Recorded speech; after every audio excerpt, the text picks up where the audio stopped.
Hello students, आज के class में हम क्लास नाइन्थ की कुछ आइडेंटिटीज़ को डिस्कस करेंगे। तो ये आइडेंटिटीज़ मैंने पहले से ही लिख ली हैं और आई होप कि आप में से अधिकतर लोगों को ये आइडेंटिटीज़ पहले से याद भी होंगी। कुछ आइडेंटिटीज़ ऐसी भी हैं जिन्हें या ये मान लीजिए अधिकतर आइडेंटिटीज़ इनमें से हमने सेवन्थ एट्थ क्लास में पढ़ी हुई हैं। एट्थ क्लास में अधिकतर आइडेंटिटीज़ जो हैं आ जाती हैं। आप इन्हें आइडेंटिटी कह लो या फॉर्मूला कह लो, बात एक ही है। तो बच्चों को प्रॉब्लम ये होती है कि अगर इन पे बेस्ड कोई क्वेश्चंस पूछ लिया जाए तो कैसे आइडेंटिफाई किया जाए कि भाई कौन सी आइडेंटिटी यूज़ करनी है। सबसे बड़ी प्रॉब्लम तो बच्चों के दिमाग में ये रहती है। दूसरी एक प्रॉब्लम ये रहती है कि अगर हमने आइडेंटिफाई कर भी ली है तो कितने टाइप के क्वेश्चंस बन सकते हैं और हर टाइप के क्वेश्चंस को किस तरह से हमने अप्रोच करना है, किस तरह से अटेम्प्ट करना है, ये एक बड़ी प्रॉब्लम रहती है। तो चलो आज की क्लास में हम और इस बात का कुछ सोल्यूशन निकालने की कोशिश करते हैं। तो अब हम ये देख लेते हैं कि इन आइडेंटिटीज़ को यूज़ कैसे करेंगे। अब मुझे एक बात बताइए, सपोज दैट कि हमने एक आइडेंटिटी ले ली a plus B whole square.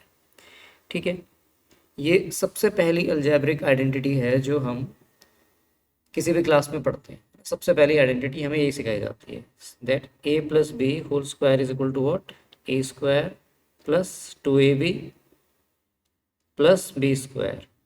ठीक है जी।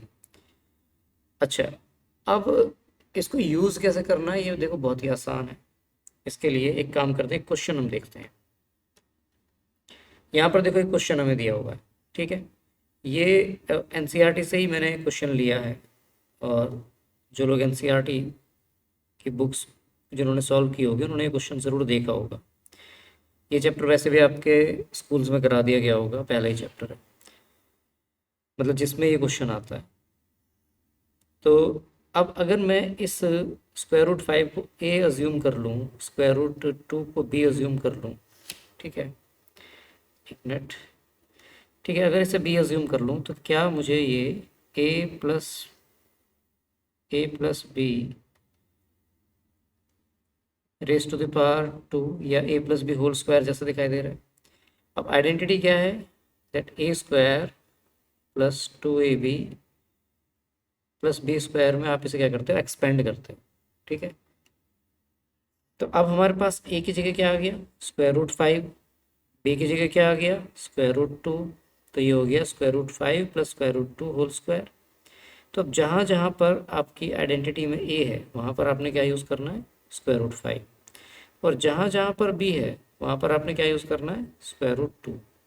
तो पहला a स्क्वायर है तो a स्क्वायर की जगह आप क्या यूज़ करोगे, मतलब a की जगह यूज़ करोगे स्क्वायर रूट 5, a का स्क्वायर है तो स्क्वायर रूट 5 का भी स्क्वायर हो जाएगा।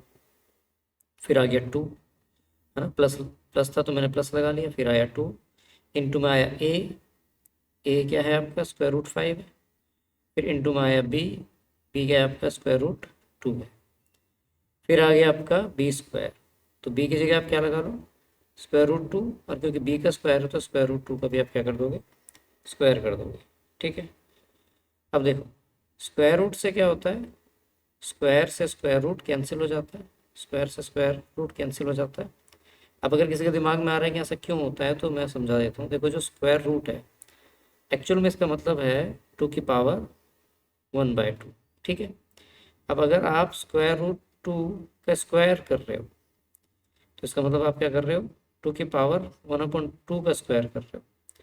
अब देखो अगर किसी नंबर की पावर आ जाए, ठीक है, एक सेकेंड, ए की पावर एम की पावर एन ले लेते हैं, तो मुझे क्या दिखाई दे रहा है कि ऑलरेडी ए की पावर एम है, उसकी होल पावर एन हमने ले लिया, यानी पावर की पावर है ना, मैं अपने इस तरह से कहना पसंद करता हूँ। तो अगर पावर की पावर आपको दिखाई दे रही है तो आप क्या करेंगे, इन पावर्स को मल्टीप्लाई कर देते हैं, ये रूल है। ठीक है, तो अब मुझे एक बात बताइए, ये वैल्यू आपकी क्या हो जाएगी, ये हो जाएगा 2 की पावर 1/2 तो थे ही, और स्क्वायर यानी कि पावर 2 की मल्टीप्लाई होगी तो 2 से 2 आपका कैंसिल हो जाएगा, 2 की पावर 1 जो कि हो जाएगा 2। तो क्या हुआ कि जो स्क्वायर था उससे अपॉन की पावर तो कट गई, और अपॉन की पावर जो 2 थी वही क्या दे रही थी आपको, स्क्वायर रूट 2 दे रही थी। तो ये आपको ध्यान रखना है कि हर बार आपको इस तरह से सॉल्व करने की ज़रूरत नहीं है। आप ये मान लीजिए कि अगर स्क्वायर रूट का स्क्वायर दे रखा है तो स्क्वायर रूट से, और स्क्वायर से क्या है, स्क्वायर रूट कट जाएगा। तो यहाँ पर आपके पास बच गया 5, यहाँ से आपके पास क्या आया +2, यहाँ आ गया 2। अच्छा अब देखो ये भी इरेशनल है, ये भी इरेशनल है, दोनों ही स्क्वायर रूट के अंदर है ना। स्क्वायर रूट के अंदर 5 है, स्क्वायर रूट के अंदर 2 है। तो मान लो अगर ऐसा होता कि क्यूब रूट के अंदर 5 होता और स्क्वायर रूट के अंदर 2 होता, तब तो आप इन्हें मल्टीप्लाई नहीं कर सकते थे। लेकिन क्योंकि आपके रूट्स की पावर सेम है ना, रूट्स की पावर कितनी है, 2 आ रही है, तो आप इनको रूट के अंदर मल्टीप्लाई कर सकते हो। तो क्या हो जाएगा, 5 और 2 आपका 7 हो जाएगा, प्लस में 2 स्क्वायर रूट 5 2 ज़ा 10, ये आपका आंसर आ गया। ठीक है, ये वो क्वेश्चन है जिसमें आपसे ये पूछा गया है कि आपको होल स्क्वायर कैसे निकालना है। मतलब आपको दो वैल्यूज़ दी हैं, उसका होल स्क्वायर किया गया है, आपने क्या करना है, उस आइडेंटिटी को सिर्फ एक्सपेंड करना है। लेकिन इसी क्वेश्चन को उल्टे तरीके से अगर पूछा जाए, अगर इसका इन्वर्ट कर दिया जाए प्रॉब्लम को, तो फिर वो आपसे पूछ सकता है कि इसको आप फैक्टराइज कैसे करोगे, है ना। जैसे कि मान लो क्वेश्चन कुछ इस तरह से होता कि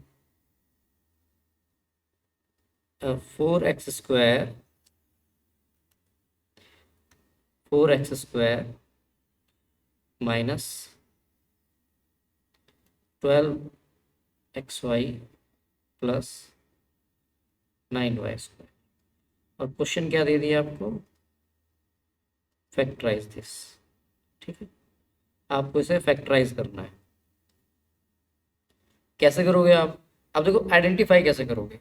कल जो हमने क्वेश्चंस किए थे मिड टर्म स्प्लिटिंग से फैक्टराइज करने के, और उसमें उसमें और इसमें फ़र्क क्या है ना, क्योंकि आपको देखने में वैसा ही लगेगा, 3 टर्म का है ना। बीच वाले की मिड टर्म स्प्लिटिंग करके भी इसके फैक्टर कर सकते हैं, लेकिन यहाँ पर हम आइडेंटिटी लगा के करेंगे। तो पहली बात आप देखो, अगर आप इसको ध्यान से देखो तो आपको ये क्या दिखाई दे रहा है, 4 देखो 2 का स्क्वायर होता है, और x का स्क्वायर तो आपको दिया ही हुआ है। बीच वाली वैल्यू को आपने फिलहाल ऐसे ही रखना है। लास्ट टर्म को देखो, 9 जो है 3 का स्क्वायर होता है, और y का स्क्वायर आपको दिया ही हुआ है। तो क्या इस वैल्यू को आप ऐसे लिख सकते हो, 2x का होल स्क्वायर माइनस का 12xy, आप फिलहाल ऐसे ही रखिए, और लास्ट के टर्म को आप लिख सकते हो 3y होल स्क्वायर। ठीक है, अब अगर मैं ध्यान से देखूँ, मैं कंपेयर करूँ, तो मुझे ये दिखाई दे रहा है a स्क्वायर, और ये मुझे दिखाई दे रहा है b स्क्वायर जैसा। ठीक है ना, कैसा दिखाई दे रहा है, b स्क्वायर जैसा दिखाई दे रहा है। तो बीच में देखो, या तो प्लस का 2a भी हो सकता है, या फिर माइनस का 2a भी हो सकता है। अब अगर हम अपनी आइडेंटिटीज़ को देखें, तो देखो अगर बीच में माइनस का 2a भी है ये वाले केस में, तो ये a minus B whole square है। और अगर बीच में प्लस का 2a भी है, तो a प्लस बी का होल स्क्वायर है। ठीक है, अंडरस्टैंड। हमारे वाले केस में देखो, यहाँ पे माइनस, हमें क्या दिया हुआ है, माइनस दिया हुआ है। तो इसका मतलब अपने को क्या देखना है, +2a भी नहीं, -2a भी हमें दिया हुआ है। यानी ये कौन सी आइडेंटिटी बन सकती है, ये बन सकती है a minus B whole square. ठीक है, अब बस ये चेक करना है कि जो बीच का जो टर्म है, क्या वो -2a भी बैठ रहा है। देखो अगर ये -2a भी होगा, तो माइनस का 2 तो ये फॉर्मूले का ये a कितना है आपके पास, इस केस में 2x है, और b क्या है आपके पास, 3y है। अब जरा कैलकुलेट करो, 2 2 ज़ा 4, 4 3 ज़ा 12, बच गया क्या आपके पास x एंड y, तो आ गया 12xy माइनस 12xy, और यही टर्म आपको बीच में दिया हुआ। ठीक है, तो मान लो अब ऐसा हमेशा नहीं होगा कि शुरुआत में स्क्वायर दिया है, लास्ट में स्क्वायर दिया है, और बीच का टर्म जो है या तो +2a भी बन जाए या -2a भी बन जाए। लेकिन अगर बन रहा है तो देखो आसान है आपके लिए कि आपको सिर्फ आइडेंटिटी यूज़ करके ही फैक्टराइज कर लेना है। लेकिन अगर नहीं दिया है तो फिर आपको मिड टर्म स्प्लिटिंग करनी पड़ेगी, जो हमने कल की वीडियो में सीखा था। ठीक है, तो अगर किसी ने वो वीडियो नहीं देखी है तो पहले उस वीडियो को देखिए, तो आपको समझ में आएगा कि डिफरेंस क्या है। तो उसमें भी 3 टर्म है, इसमें भी 3 टर्म। ठीक है, बस उसमें क्या था कि उसमें केवल एक ही वेरिएबल लिया गया था, इसमें दो वेरिएबल है, लेकिन किया इसको भी वैसे ही जा सकता है। ठीक है, चलो फिलहाल हम इसको इस तरीके से कर लेते हैं। तो मुझे ये क्या दिखाई दे रहा है कि ये लिखा जा सकता है इस तरह से। ये बाकी का मैं एक काम करता हूँ, हटा देता हूँ। ठीक है, तो ये हो गया आपका 2x का होल स्क्वायर, तो ये है ही। इसको लिख दो आप -2 इंटू में a जो कि 2x है, इंटू में b जो कि 3y है।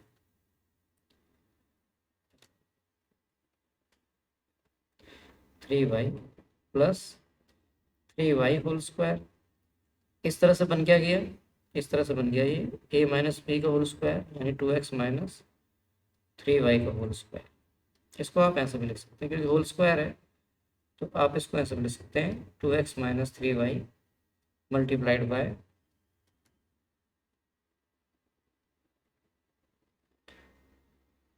Multiplied by 2x minus 3y। ये आपका आंसर हो जाएगा। ठीक है, समझ में आया।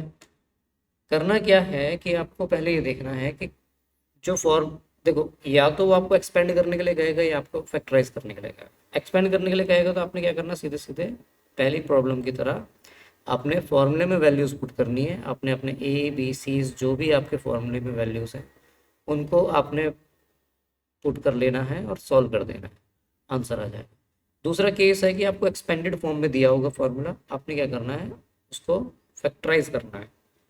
तो आपको ये आइडेंटिफाई करना होगा कि फॉर्मूला कौन सा बनेगा। जैसे यहाँ पर हमने आइडेंटिफाई किया कि भाई इनिशियल और लास्ट वैल्यू क्या थी, होल स्क्वायर थे, यानी ए स्क्वायर प्लस बी स्क्वायर हो सकता है। अब अगर ए स्क्वायर प्लस बी स्क्वायर है, और अगर आप ध्यान से देखें अपनी आइडेंटिटीज़ को कि ए स्क्वायर, देखो ए स्क्वायर और बी स्क्वायर है यहाँ देखो, तो ऐसा सिर्फ तीन ही आइडेंटिटीज़ में है, 1 2 3, पहले तीन।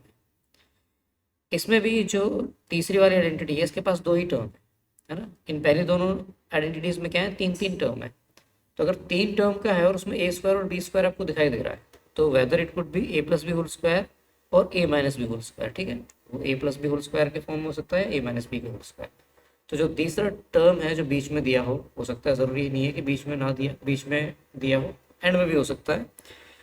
पर अगर वो पॉजिटिव है तो ए प्लस बी का होल स्क्वायर होगा, है ना। 2ab अगर पॉजिटिव आ रहा है तो ए प्लस बी का होल स्क्वायर है, 2ab अगर निगेटिव है तो ए माइनस बी का होल स्क्वायर है। ये बात आपको समझ लेनी है।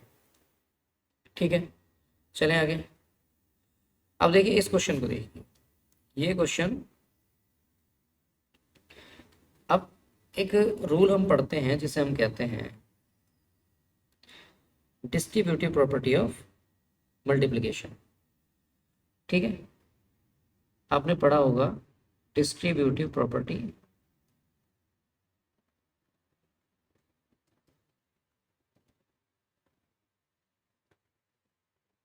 Distributive property of multiplication. ठीक है, डिस्ट्रीब्यूटिव प्रॉपर्टी ऑफ मल्टीप्लिकेशन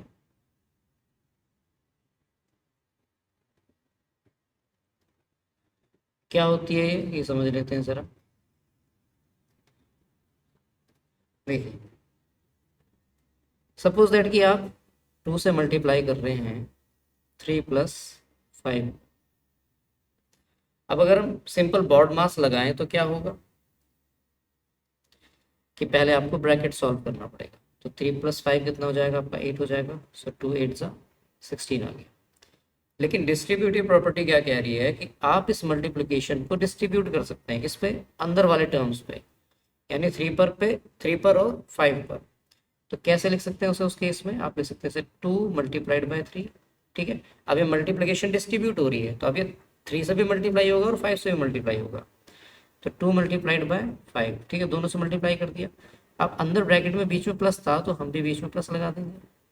अब क्या आ जाएगा, 2 3 ज़ा 6 एंड 2 5 ज़ा 10। तो हमारा रिजल्ट क्या आया, 16 आया। तो हम क्या देख रहे हैं कि दोनों ही केस में आंसर तो सेम आ रहा है, यानी कि हम इस तरह से डिस्ट्रीब्यूट भी मल्टीप्लाई को कर सकते हैं।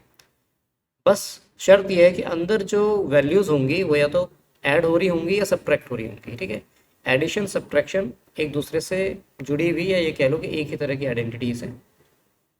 तो जो रूल्स मल्टीप्लिकेशन के एडिशन पे लग रहे हैं वो सब्ट्रैक्शन पे भी अप्लाई होंगे। ठीक है जी। तो यहाँ पर क्या हो रहा है, इस क्वेश्चन को अगर आप देखें, यहाँ पर इस क्वेश्चन में आप 3+√3 को 2+√2 से मल्टीप्लाई कर रहे हैं। अब कैसे करोगे आप? आपने 3 को, अब होना ये है कि आपने 3 की भी मल्टीप्लाई इससे करनी है और √3 की भी करनी है। तो आप पहले इसे ऐसे लिख लीजिए, तो क्या हो जाएगा? ये हो जाएगा 3 मल्टीप्लाइड बाय 2√2। अब बीच में देखो आपका क्या है, प्लस है, प्लस लगा दो। अब आपने √3 को भी मल्टीप्लाई कर देना है 2+√2 से। अब देखो यहाँ पे पहले आपने क्या करा, डिस्ट्रीब्यूट कर दिए मल्टीप्लाई, अगर दो टर्म्स की हो रही है। अब आपने फिर यहाँ पे भी ये डिस्ट्रीब्यूटिव प्रॉपर्टी लगानी है, तो आप 3 को 2 से मल्टीप्लाई करोगे,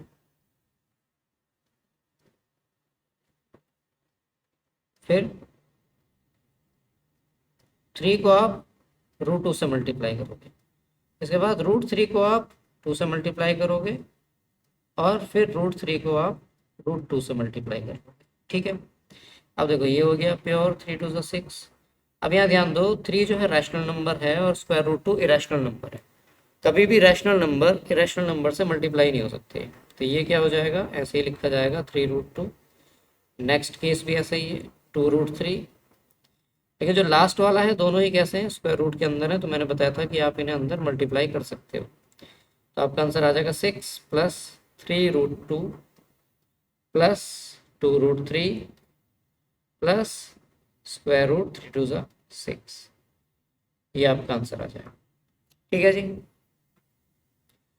लेकिन अगर मान लो क्वेश्चन इस तरह का है कि दोनों वैल्यूज आपको सेम दिखाई दे रही है, लेकिन एक में आप प्लस का साइन देख रहे हैं और एक में आप माइनस का साइन देख रहे हैं।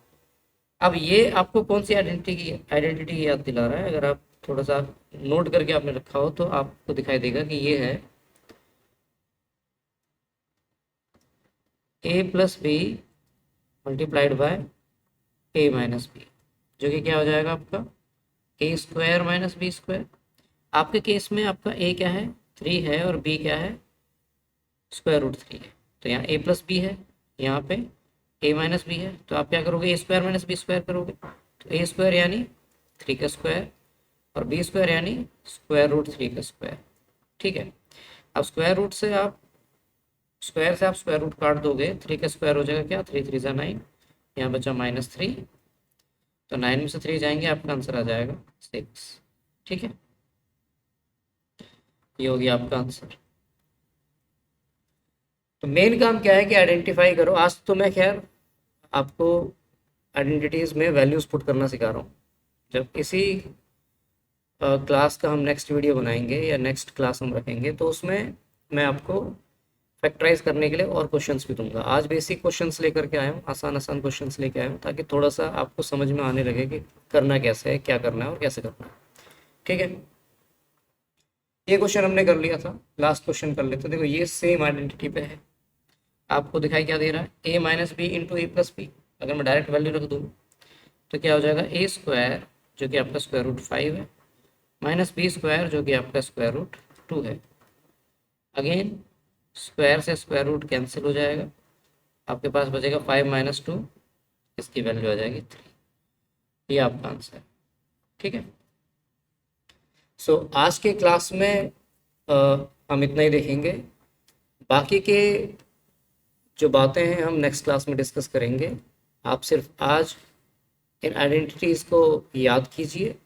जो क्वेश्चंस मैंने कराए हैं उन्हें आप अपने आप से करने की कोशिश कीजिए, नहीं होते हैं तो समझने की कोशिश कीजिए। मैंने जो बातें याद रखने के लिए या ध्यान में रखते हुए क्वेश्चंस को करने के लिए बताई हैं, उनको आप याद रखने की कोशिश कीजिए। ठीक है।